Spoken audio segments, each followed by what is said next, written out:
Well, we. Okay, I can't say we. I'm back up in this thing. This is another. This is edition of. I'm glad you asked. It's your boy Damn Fool. I'm in here. I'm about to, as y'all know, squint my way through these goddamn questions with my blind ass.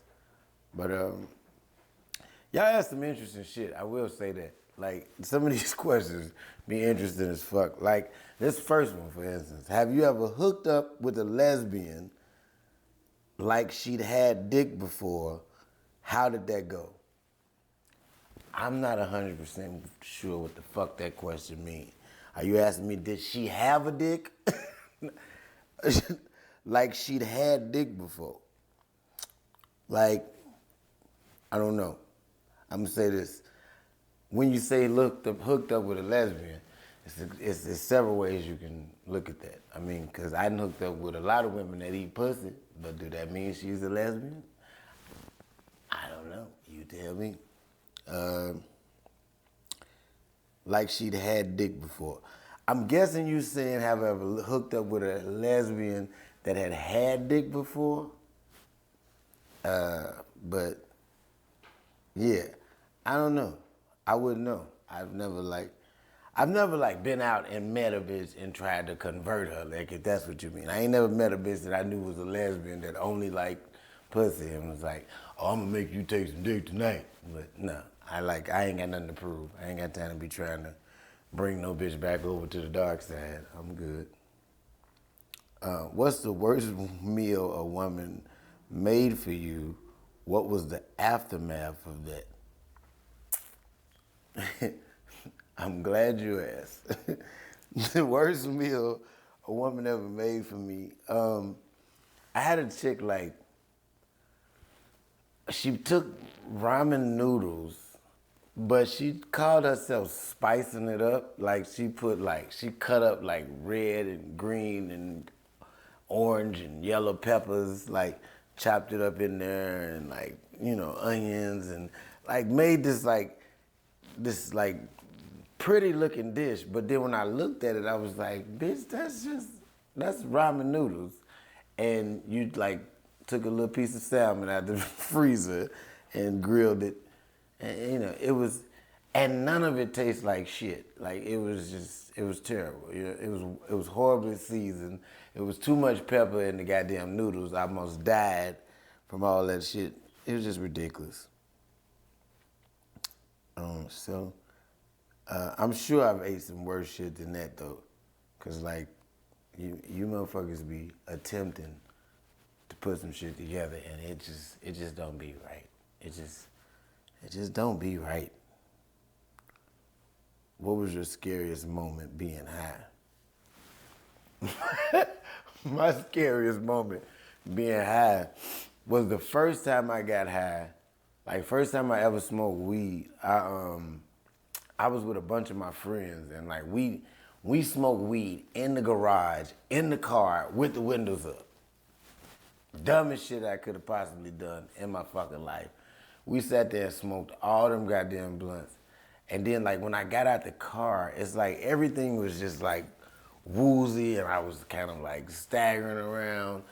And I kept telling everybody that there was a fucking dog barking. But nobody else could hear the fucking dog barking but me.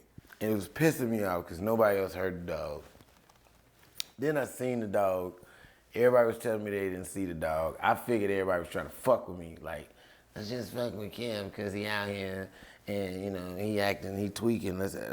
I ate 1,000 potato chips that night. It was just a weird night. I ain't never been that high. Again on weed, and I'm mad because I would love to reach that place again. I would love to be so high that I just see barking dogs, you know what I'm saying, the fuck out of nowhere. You know what I'm saying? So that would be nice. But I don't get that high on weed no more. Or anything else for that matter. Especially since I'm now living my semi-sober life.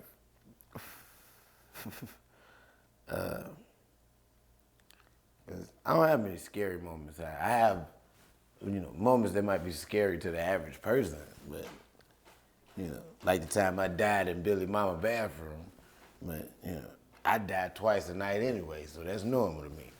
You know what I'm saying? As a father, what do you think is the most important thing a black child should know about life? That's an interesting question. I think more than anything, what a black child should know is that as a black man, woman, whatever, you are gonna have to work 10 times harder than everybody else. Like everything you do, you gotta do it 10 times. You gotta prove yourself 10 times over. You gotta, be the best 10 times over. You gotta, being the best just ain't enough. You know what I'm saying? You gotta be the best of the best of the best of the best. You know what I'm saying? Because you are in a position where you're already at a disadvantage. So everything you do is kind of like, in a sense, digging out of a hole. You know what I'm saying? So you have to fight even harder, you know what I'm saying, than the average person, you know what I'm saying? You have to remember to not be weak. You know what I'm saying? I feel like at times we can be weak in things. Like we're always, running behind the race car or complaining about this or complaining about that. It's like just the harder you work and the more you do, the further you'll get. You know what I'm saying? It's like we can work past the bullshit. Some shit just ain't worth even addressing. It's like I've learned, in life that not addressing some shit is the most powerful thing you can do. It's more powerful than coming at it or tearing it down. It's like that bullshit you said or that little bullshit you did over there, that didn't really mean shit to me. That didn't mean a goddamn thing. So fuck that. And keep moving. You know what I'm saying? One of the best things you can learn is to just be, learn how to be, what am I trying to say? How to be heard without being aggressive. You know what I'm saying? Like, there's a way to stand your ground without being over the top or aggressive. We tend to be aggressive and come at everything with anger and displaced emotions, you know what I'm saying?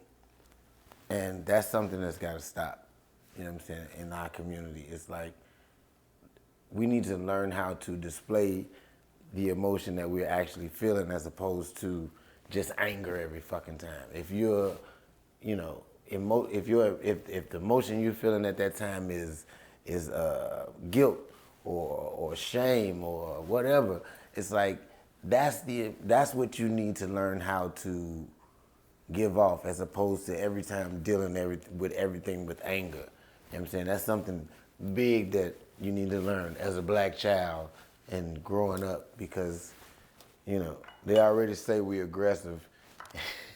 So anytime we stand up for ourselves, we have to learn how to do so in an articulate manner that doesn't threaten but still gets our point across. So that's that. Keep the questions coming, man. You know what I'm saying? Like, I love doing this. I love answering questions. I love getting personal with you guys. I love the DMs. You know what I'm saying? When people want advice or you want to talk about something or if you just need to get something off your chest, like that number is a real number and we put it out there for a reason.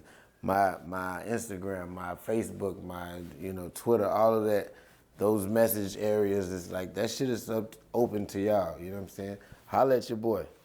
If you need something, I got you. It says unless it's some money, I ain't got no goddamn money to give you. But I love y'all.